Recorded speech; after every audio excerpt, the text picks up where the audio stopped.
Hello दोस्तों, आपका स्वागत है स्कॉलर एलाइट में। जो लोग ये वीडियो पहली बार देख रहे हैं तो उनसे रिक्वेस्ट है कि आप सबसे पहले चैनल को सब्सक्राइब कर लें, उसके बाद वीडियोस को देखें, लाइक करें, कमेंट करें और अपने दोस्तों के साथ उसको ज़रूर शेयर करें। व्हाट्सएप, फेसबुक, जहाँ भी आप उसको शेयर कर सकते हैं, ज़्यादा से ज़्यादा शेयर करिए। जैसा कि बायोलॉजी का सीरीज़ चल रहा है, तो बायोलॉजी का ये वीडियो है। इसके अंतर्गत जो हम देखने वाले हैं बायोलॉजी पार्ट 3। तो पार्ट 2 तक ऑलरेडी अपलोड हो चुका है, तो आप उन वीडियोस को भी देख लीजिए। पार्ट 3 आज हम इस टॉपिक में जो है पाचन तंत्र हम अपना देखेंगे। मनुष्य का जो पाचन तंत्र है किस प्रकार से वर्क करता है, क्या क्या चीज़ें होती हैं और एग्ज़ाम में कौन कौन सी चीज़ें उनमें से जो है पूछी जाती हैं, वो आज हम डिस्कस करेंगे। तो चलिए स्टार्ट करते हैं पाचन तंत्र के बारे में। तो देखते हैं पाचन तंत्र। तो पाचन तंत्र का जो ये एक ट्री डायग्राम आप देख सकते हैं कि इसके अंतर्गत क्या क्या चीज़ें हैं, तो वो हम देख लेते हैं। तो पाचन तंत्र, इसके अंतर्गत इसको 2 भागों में बांटा गया है। एक आहार नाल और पाचन ग्रंथियां या ग्लैंड्स के बारे में बांटा गया है। आहार नाल के अंतर्गत बात करेंगे तो मुख आएगा, मुख गुहा आएगा, ग्रास नली आएगा, अमाशय, छोटी आंत और बड़ी आंत। पाचन ग्रंथियां के अंतर्गत एक यत्रक यानी कि लिवर आ जाएगा आपका, और पैनक्रियास यानी कि अग्नाशय आपका आ जाएगा। अब यही छोटी आंत की बात करते हैं तो छोटी आंत के अंतर्गत ग्रहणी, जेजुनम, इलियम ये आएंगे आपके, और बड़ी आंत के अंतर्गत अंधनाल, कोलोन और मलाशय आपके आ जाएंगे। तो ये ट्री डायग्राम था आपके पाचन तंत्र का जो हमने देखा। इसको हम सभी चीज़ों को जो है आगे डिटेल में देखेंगे कि लिवर का क्या काम है, मुख का क्या काम है। इन सभी चीज़ों का जो है वर्क डिटेल में हम आगे की स्लाइड्स में देखेंगे। अब ये डायग्राम जो कि हम बचपन से देखते आ रहे हैं स्कूल और सभी जगह में, ये डायग्राम हमने बहुत बचपन में प्रैक्टिस की है बनाने की। तो ये डायग्राम इसके अंतर्गत आप देख सकते हो, ये मुख है, मुख के अंतर्गत यहाँ पे लार ग्रंथियाँ हैं, फिर जो है ग्रास नली है आपकी, ये जहाँ से खाना जाता है आपका, ये हो जाता है आपका अमाशय, फिर उसके बाद आता है आपका ये अग्नाशय, ठीक, जो कि ये ग्रीन कलर का आपको दिख रहा है, ये है पैनक्रियास। छोटी आंत, ये आपकी छोटी आंत है, नाम बस है छोटी लेकिन लेंथ इसकी सबसे ज़्यादा होती है। फिर ये बड़ी आंत है, नाम है बड़ी आंत लेकिन छोटी होती है ये। फिर कटकन, वायु नली, यकृत, यकृत आपका ये दिख रहा है आपको, लिवर, लिवर जो है ये है। पित्त की थैली, जस्ट उसी के अंतर्गत ये जो है आपकी पित्त की थैली हो जाएगी। ग्रहणी ये है आपकी, सिराएं यानी कि वेन्स, जीवाणु, अपेंडिक्स और ये एनस।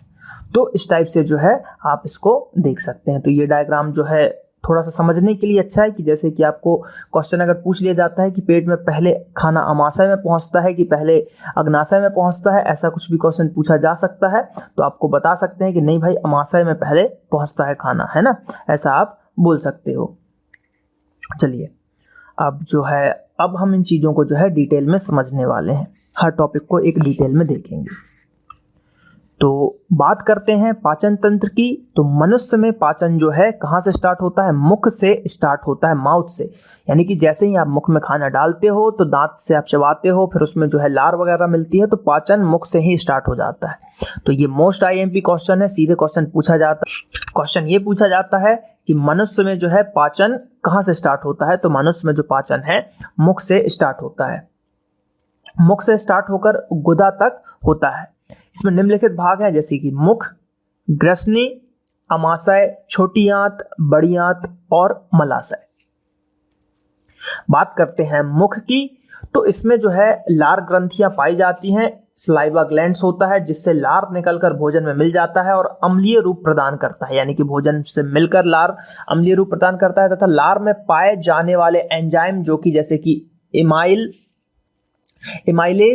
ठीक है, एमाइलेज अथवा टाइलिन मड जिसको बोला जाता है, स्टार्च भी आप बोल सकते हो, टाइलिन को आंशिक रूप से पचाने का कार्य करते हैं। मुख में गर्म भोजन का स्वाद बढ़ जाता है क्योंकि जीभ का पृष्ठ क्षेत्र एरिया जो है बढ़ जाता है, और मुख में पाए जाने वाला एक एंजाइम जो लाइसोजाइम बैक्टीरिया को मारने का कार्य करता है।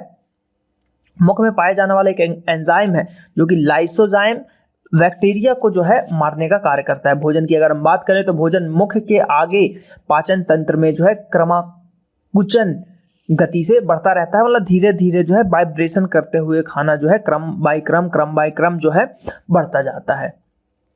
तो ये मुख था, तो मुख के अंतर्गत क्या, सबसे पहले क्वेश्चन पूछा जाता है कि मुख के अंदर क्या भोजन में मिलता है। तो भोजन में जो है आपके अम्लीय रूप में ये लार वगैरह मिल जाते हैं, जिनको हम एंजाइम भी बोल सकते हैं, जो कि आपके भोजन को पचाने में बहुत ही सहायता करते हैं। जैसे कि हम बात करते हैं, अगर उदाहरण देखते हैं कि सर्पों में पाई जाने वाली विष ग्रंथियां मनुष्य के किस ग्रंथि की रूपांतरण होती है। यानी कि जो ये क्वेश्चन है एक तरीके का कि जो सांप वगैरह होते हैं उसमें जो उनके विष यानी कि जो पॉइजन ग्लैंड्स होते हैं वो किसका इसमें रूपांतरण रूप है। तो जैसे कि इसमें आप देख सकते हैं कि उत्तर दिया हुआ है बी, यानी कि लार ग्रंथियों की। जैसे ही समांतर होते हैं या रूपांतरण होते हैं, वो भी उनका एक तरीके का समझ लीजिए वो लार ही है, जो अपने में लार ग्रंथि होती है, और उनके में जो है आपके विष ग्रंथि हो जाती है। तो ये आपको याद रखना है। अब हम चलिए बात करते हैं अगले, उसमें ग्रसनी की बात देख लेते हैं कि आखिर ग्रसनी होता क्या है। तो इस भाग में कोई पाचन क्रिया नहीं होती। तो क्वेश्चन ये पूछा जाता है कि पाचन, ह्यूमन पाचन तंत्र में कौन सा ऐसा भाग है जिसमें पाचन की क्रिया नहीं होती है। तो वो है आपका ग्रसनी। सिर्फ मुख और अमाशय को जोड़ने का कार्य करती है। ये जो है मुख और अमाशय, यानी कि आपने देखा होगा डायग्राम में, यहाँ से जो मुख था और ऐसी एक लंबी सी निकली हुई थी जिसको हमने ग्रासनी बोला था, और फिर यहाँ से जो है इस टाइप से अमाशय और ये पेनक्रियास था, और यहाँ पे आपका लिवर। तो ये हिस्सा जो है ना सिर्फ क्या करता है, अमाशय यानी कि आपका पेट, स्टोमक, और उसको मुख से जोड़ता है। तो ये आपको याद रखिएगा। ये क्वेश्चन बहुत इससे बनते हैं, सीधे सीधे क्वेश्चन दो बनते हैं कि कहाँ पे पाचन क्रिया नहीं होती है, और दूसरा क्वेश्चन बनता है कि अमाशय यानी कि पेट और मुख को कौन जोड़ता है। तो ग्रसनी जोड़ के रखता है। बात कर लेते हैं हम अमाशय की, स्टोमक की बात कर लेते हैं। तो अमाशय में भोजन का पाचन अम्लीय माध्यम में होता है। देखिए भोजन का पाचन अम्लीय माध्यम में होता है, यानी कि अगर पीएच स्केल पे बात करें तो 7 से जो है इसका कम होगा तो वो अम्लीय होगा, और 7 से जिसका पीएच वैल्यू ज्यादा होती है वो क्षारीय होती है। तो यहाँ अमाशय के अंदर जो है पीएच वैल्यू 7 से नीचे होगा, तभी इसको अम्लीय रूप में बोला जा रहा है। मनुष्य के अमाशय में जठर ग्रंथियां होती हैं, ठीक है, गैस्ट्रिक ग्लैंड्स पाई जाती हैं जो जठर रस का स्रावण करती हैं, यानी कि उनसे जठर रस निकलता है। जठर रस का रासायनिक संगठन की अगर बात करें तो उसमें सर्वाधिक मात्रा में पाया जाता है। इसके अतिरिक्त HCl के विभिन्न एंजाइम जो पाए जाते हैं। तो क्वेश्चन ये पूछा जाता है कि जठर रस में जो है रासायनिक रूप में क्या पाया जाता है। तो HCl भी उसमें पाया जाता है, हाइड्रोक्लोरिक अम्ल पाया जाता है। बात करते हैं अमाशय के निम्न एंजाइम, जो अमाशय के अंदर एंजाइम पाए जाते हैं जो कि हमारे भोजन को पचाने में सहायता देते हैं। उन एंजाइम की हम बात कर लेते हैं। तो पेप्सिन एंजाइम, इसके द्वारा प्रोटीन का पाचन होता है। पेप्सिन, पी से पेप्सिन, पी से प्रोटीन, तो प्रोटीन का पाचन होता है। रेनिन की बात करें, रेनिन एंजाइम, इसके द्वारा दूध में पाई जाने वाली केसीन प्रोटीन का जो है पाचन किया जाता है। तो ये IMP है कि रेनिन एंजाइम किससे रिलेटेड है, तो दूध से रिलेटेड है। याद रखिएगा, मिल्क में जो केसीन प्रोटीन पाया जाता है उसको पचाने में रेनिन एंजाइम जो है वर्क करता है। लाइपेज की हम बात कर लेते हैं। तो लाइपेज एंजाइम, इसके द्वारा वसा का पाचन होता है। लाइपेज एंजाइम के द्वारा क्या होता है, इसके द्वारा जो है आपका वसा जो होता है, फैट होता है, उसका जो पाचन किया जाता है। बात करते हैं एमाइलेज एंजाइम की। तो ये एंजाइम जो कि हमने मुख में देखा था, मुख में मिल रहा था, तो इसके द्वारा मड का पाचन किया जाता है। मड यानी कि जो हमने ऊपर देखा हुआ था कि जो खाना और लार मिलके मड जो है स्टार्च बना लिया जाता है, उसका जो है पाचन करता है। HCl अमाशय में भोजन के पाचन के माध्यम को अम्लीय बनाता है। तो HCl का काम क्या होता है कि जो भोजन को पचाना है उसमें जो है अम्ल, क्योंकि एसिडिक जो चीजें होती हैं उससे जो है जल्दी देखा होगा कि अगर आप किसी चीज पर नींबू निचोड़े तो वो जल्दी गलने लगता है, तो इसलिए उसको पचाया जाता है HCl की मदद से। भोजन के साथ आए हानिकारक जीवाणुओं तथा कंकड़ पत्थर जैसे कणों को भी गला देता है। जैसे हाइड्रोक्लोरिक अम्ल आपको पता है कि बहुत ही हाई होता है, पत्थर तक को वो गला देता है। जैसे कि चावल वगैरह आपने खाया और उसमें कुछ आजकल जैसे इंडिया है तो मिलावटी खाना तो यहाँ मिलता है, आप 1-2 कंकड़ चबा गए तो वो भी HCl जो है उसको पचा देगा। इसलिए HCl का जो है अमाशय के अंदर पाया जाता है। तो मोस्ट IMP इनमें से क्वेश्चन क्या बनेंगे, सबसे पहले तो ये 4 एंजाइम जो है, pepsin enzyme, rennin enzyme, lipase enzyme और एमाइलेज एंजाइम जो है, इन पे क्वेश्चन बन जाते हैं कि ये किसके लिए वर्क करते हैं। दूसरा क्वेश्चन कि भाई HCl कहां पाया जाता है हमारे शरीर में, तो अमाशय के अंदर जो है HCl आपको मिल जाने वाला है। बात करते हैं हम छोटी आंत की। छोटी आंत के अंतर्गत हम बात कर लेते हैं। तो छोटी आंत में भोजन का पाचन जो है क्षारीय माध्यम से होता है, ये याद रखिएगा। पेट के अंदर यानी कि आमाशय के अंदर अम्लीय माध्यम से हो रहा था, लेकिन छोटी आंत की बात हो रही है तो छोटी आंत के अंतर्गत जो है क्षारीय में होगा, क्योंकि यहाँ का जो आंतीय या आंतीय रस जो होता है उसकी पीएच वैल्यू 8 है। तो 7 से अगर ऊपर कोई पीएच वैल्यू रहेगी तो वो क्षारीय हो जाएगा। तो 8 से 8.3 के आसपास का जो है उसका पीएच वैल्यू होता है। छोटी आंत की बात करते हैं तो छोटी आंत को आहार नाल का सबसे लंबा भाग माना जाता है। छोटी आंत को जो है छोटी आंत को आहार नाल का सबसे लंबा भाग माना जाता है, जिसकी लंबाई लगभग 6 से 7 मीटर की होती है। तो जो छोटी आंत है सबसे लंबी होती है हमारे शरीर के अंतर्गत, जिसकी लंबाई की अगर हम बात करें तो उसकी लंबाई होती है 6 से 7 मीटर। कार्य तथा संरचना के आधार पर छोटी आंत के 3 भाग होते हैं, जिन्हें क्रमशः ग्रहणी, मध्यांत और शेषांत्र कहा जाता है। छोटी आंत की बात करते हैं तो छोटी आंत के ग्रहणी भाग में भोजन के पाचन में पित्त रस और अग्नाशयिक रस का सहायक होते हैं, यानी कि पित्त रस वगैरह जो है भोजन के पाचन में सहायता करते हैं। पित्त रस का निर्माण जो है यकृत के अंतर्गत यानी लिवर के अंतर्गत होता है, और अग्नाशय रस का भाग जो है अग्नाशय पैनक्रियास के अंतर्गत होता है। बात कर लेते हैं हम अब यकृत, लिवर की बात आई गई है तो लिवर की हम बात कर लेते हैं। लिवर मनुष्य के शरीर की सबसे बड़ी बाह्य स्रावी ग्रंथि होती है। तो ये पहला ही लाइन जो है एक आईएमपी और क्वेश्चन भी बनता है कि मनुष्य के अंदर सबसे बड़ी बाह्य स्रावी ग्रंथियां, देखिए ग्रंथियां 2 प्रकार की होती हैं, एक बाह्य स्रावी और एक अंतःस्रावी। तो यकृत जो है बाह्य स्रावी सबसे बड़ी ग्रंथि है। भार के आधार पर अगर यकृत की बात करें तो भार के आधार पर यकृत यानी कि लिवर को शरीर को सबसे बड़ा अंग यानी शरीर का सबसे बड़ा अंग माना जाता है, जिसका भार लगभग 1500 ग्राम यानी कि 1.5 केजी 1.5 किलो के आसपास होता है। लंबाई के आधार पर अगर बात करें तो लंबाई के आधार पर शरीर का सबसे बड़ा अंग त्वचा को माना जाता है। लंबाई के आधार पर सबसे बड़ा त्वचा होता है, और लेकिन ग्रंथि में बात करेंगे जो बाह्य स्रावी ग्रंथि है वो यकृत कहलाता है। मनुष्य में एक यत्रक पाया जाता है जो 2 पिंडों में विभाजित हो जाए, जिसके दाएं पिंड के नीचे की ओर एक थैलीनुमा संरचना पाई जाती है, जिसे पित्त रस कहते हैं या पित्ताशय कहते हैं, जो कि पित्ताशय यानी कि गैल ब्लैडर में पित्त रस का संचय होता है। तो क्वेश्चन ये बनता है कि पित्त रस कहाँ बनता है शरीर में, तो पित्त रस जो है गैल ब्लैडर में या पित्ताशय के अंतर्गत बनता है, जबकि इसमें जो है जमा होता है, संचय होता है। थोड़ा सा मैंने मिस्टेक हो गया, यहाँ पे जो है संचय होता है। पित्त रस यानी कि पित्ताशय के अंदर इसका संचय होता है, लेकिन निर्माण जो होता है इसका लिवर के अंतर्गत होता है, जबकि पित्त रस का निर्माण जो है लिवर के अंतर्गत होता है। कुछ स्तनधारी प्राणियों में पित्त रस नहीं पाया जाता, जैसे कि घोड़ा, जेबड़ा, गधा, खच्चर, चूहा, इनमें पित्त रस नहीं पाया जाता। यकृत में बना पित्त रस क्षारीय प्रकृति का होता है। ये आईएमपी है, पूछा जाता है जो पित्त रस होता है, बाइल होता है, उसका जो है वो किस प्रकृति का होता है, तो वो क्षारीय प्रकृति का होता है, जिसका पीएच मान लगभग 7.7 के आसपास होता है। पित्त रस में एंजाइम नहीं पाए जाते, फिर भी इसके द्वारा वसा का पाचन होता है, जिसे एम्लसीकरण कहा जाता है। एम्लसीकरण क्रिया का संबंध यकृत से होता है। तो ये क्वेश्चन पूछा जा सकता है कि ये जो क्रिया है इसका संबंध किससे है, तो इसका संबंध यकृत से होता है।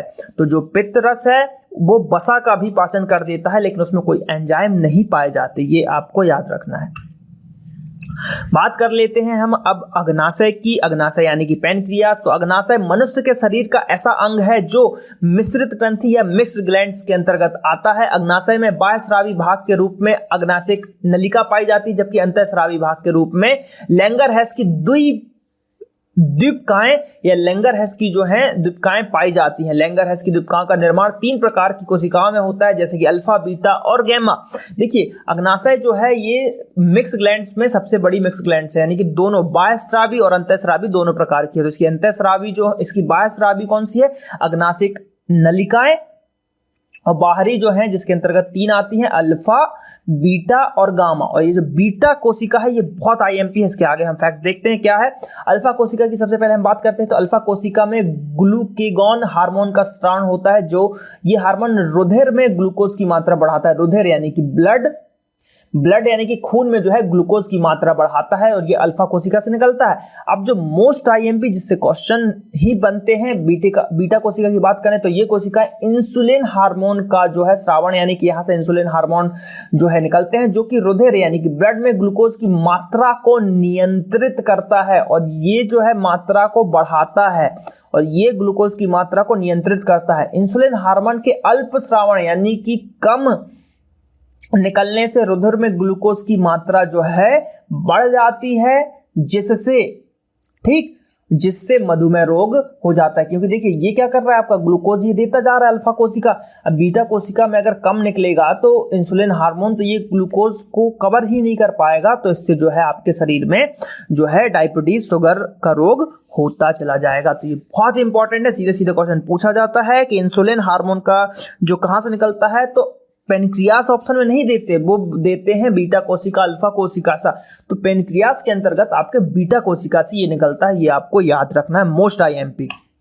बात करते हैं अग्नाशय में। अग्नाशय के रस का निर्माण होता है, जिसे पूर्ण पाचक रस के नाम से जाना जाता है, क्योंकि इसमें सभी प्रकार के पोषक तत्वों को पूर्णतः पचाने वाले एंजाइम पाए जाते हैं। प्रोटीन पाचन के लिए जो है ट्रिप्सिन एंजाइम पाया जाता है। तो क्वेश्चन ये पूछा जाता है कि अग्नाशय के अंतर्गत प्रोटीन पाचन के लिए किस एंजाइम का यूज होता है, तो प्रोटीन पाचन के लिए जो है ट्रिप्सिन एंजाइम का यूज होता है। छोटी आंत की बात करते हैं तो छोटी आंत में पाए जाने वाली आंतीय ग्रंथियां, जिन्हें ब्रूनर्स ग्रंथियां कहा जाता है, जिसमें आंतीय रस का निर्माण होता है, जिसमें सभी प्रकार के पोषक तत्वों को पूर्णतः पचाने एवं एंजाइम पाए जाते हैं, जो कि कुछ इस प्रकार है। तो एंजाइम हम देख लेते हैं किस प्रकार के हैं।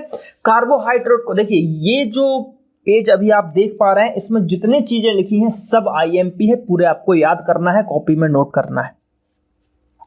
कार्बोहाइड्रेट को पचाने वाले एंजाइम सुक्रेज एंजाइम, इसके द्वारा सुक्रोज यानी कि शर्करा का पाचन होता है। लैक्टोज की बात करते हैं, पहला हो गया आपका सुक्रोज, दूसरा देखते हैं लैक्टोज एंजाइम, इसके द्वारा दूध, जैसा कि आपको पता है लैक्टिक एसिड मिल्क में पाया जाता है, तो लैक्टोज से रिलेटेड जो भी चीज आएगा आपको दूध में लगाना है, तो इसके द्वारा दूध में पाई जाने वाली लैक्टोज शर्करा का पाचन होता है। तीसरे नंबर का माल्टेज और माल्टोज अलग अलग है। माल्टेज एंजाइम, इसके द्वारा बीजों में पाई जाने वाली माल्टोज शर्करा का जो है पाचन होता है। तो याद रखिएगा, माल्टोज शर्करा का पाचन माल्टेज एंजाइम के द्वारा किया जा रहा है, कंफ्यूजन मत होइएगा, ठीक है। तो माल्टेज एंजाइम जो है माल्टोज शर्करा का पाचन करता है। अब हम ये कार्बोहाइड्रेट थे, कार्बोहाइड्रेट के अंतर्गत 3 एंजाइम हमने देखे। अब हम प्रोटीन पाचन के अंतर्गत देखते हैं, तो इरेप्सिन एंजाइम, इसके द्वारा प्रोटीन का पूर्ण पाचन होता है, अर्थात ये एंजाइम प्रोटीन को अमीनो अम्ल में तोड़ देते हैं। तो ये क्वेश्चन पूछा जाता है कि प्रोटीन को अमीनो अम्ल में कौन तोड़ता है, या फिर ऐसा क्वेश्चन भी पूछा जा सकता है कि प्रोटीन पाचन की क्रिया में प्रोटीन किस चीज में टूटता है, तो अमीनो अम्ल में टूटता है। और आप जब डिटेल में पढ़ेंगे तो आपको पता चलेगा प्रोटीन जो है अमीनो अम्लों से ही मिलकर बना होता है, इसलिए ये जो है अमीनो अम्ल में इसको इरेप्सिन एंजाइम जो है तोड़ देता है। अब हम वसा पाचन की बात करते हैं। वसा पाचन के अंतर्गत लाइपेज एंजाइम आता है, तो इसके द्वारा वसा का पाचन बासीय अम्ल तथा ग्लिसरॉल के अंतर्गत जो है किया जाता है। तो यहाँ पे जो हमने चीजें देखी, क्या क्या देखा, सुक्रेज एंजाइम देखा, लैक्टोज एंजाइम देखा जो कि दूध का पाचन करता है, उसके अंतर्गत शर्करा का पाचन करता है, माल्टेज देखा हमने, इरेप्सिन प्रोटीन एंजाइम देखा हमने, लाइपेज वसा एंजाइम देखा। तो ये सभी जो है आईएमपी है। इसके पहले भी मैंने 4 शुरू में बताए थे मुख्य के अंतर्गत, वो भी बहुत ही आईएमपी है। तो सभी जो एंजाइम जो मैं बता रहा हूं उनको आप जरूर नोट कीजिएगा, क्योंकि एसएससी वगैरह में आजकल थोड़े से क्वेश्चन का लेवल बढ़ चुका है। बात करते हैं हम बड़ी आंत की, तो इस भाग में बचे भोजन का तथा शेष 90% जल का अवशोषण होता है। तो सीधे सीधे क्वेश्चन बनता है कि पाचन क्रिया में जल का अवशोषण कहां पे होता है, पाचन क्रिया में जल का अवशोषण कहां होता है, तो सीधे सीधे इसका आंसर हो जाता है बड़ी आंत के अंतर्गत होता है। बड़ी आंत की बात करते हैं तो बड़ी आंत की लंबाई 1 से 1.5 मीटर का होता है, जहां पर भोजन का पाचन नहीं होता। तो एक और बड़ी आंत में भी भोजन का पाचन नहीं होता, और ग्रासनी हमने पढ़ा था, ग्रासनी में भी भोजन का पाचन नहीं होता, जो कि आपका पेट और मुख को जोड़ने का काम करता है। तो 2 चीजें मिल गई, बड़ी आंत और यहाँ पे पाचन नहीं होता। लेकिन बड़ी आंत में एक चीज होता है जो कि जल का अवशोषण।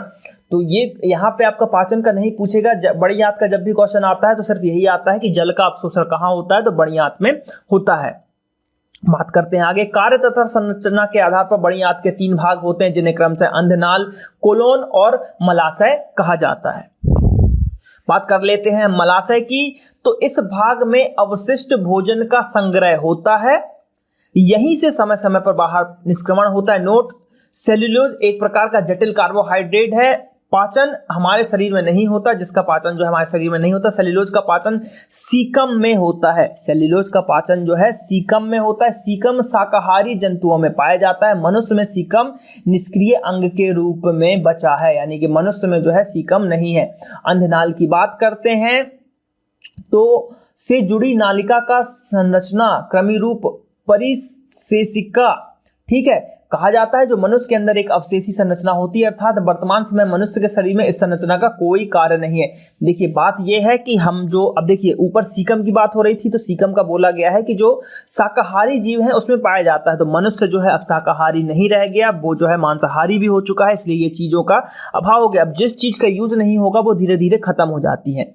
बात करते हैं अगला, शाकाहारी जंतुओं में क्रमिरूप परिशेषिका सेल्यूलोज के पाचन में सहायता करती है। मांसाहारी जंतुओं में संरचना नहीं पाई जाती। क्रमिरूप परिशेषिका के बढ़ जाने पर अपेंडिक्साइटिस, यानी कि जो अपेंडिक्स नामक एक रोग कहते हैं, तो वही है कि ये जो है जो एक कोशिका है वो बढ़ जाती है, जिसको अपेंडिक्स रोग कहते हैं, जिसमें पेट में बहुत तेज दर्द भी होता है। तो यहाँ पे जो है हमने ये देखा। तो यहाँ पे आज जो है आपका ये टॉपिक यानी कि पाचन तंत्र कवर हुआ, जो कि जिसमें जो आईएमपी फैक्ट्स थे वो मैंने आपको यहाँ पे बता दिए हैं। तो ज़्यादा से ज़्यादा वीडियोस को देखिए, चैनल को सब्सक्राइब कीजिए। हमारा फेसबुक पेज है www.facebook.com/scholarlight, इसको भी लाइक कीजिए। और जल्द ही मैं बायोलॉजी की सीरीज को खत्म करूँगा, देन हम नेक्स्ट चैप्टर पे पहुँचेंगे। चलिए मिलते हैं अगले पार्ट में। धन्यवाद।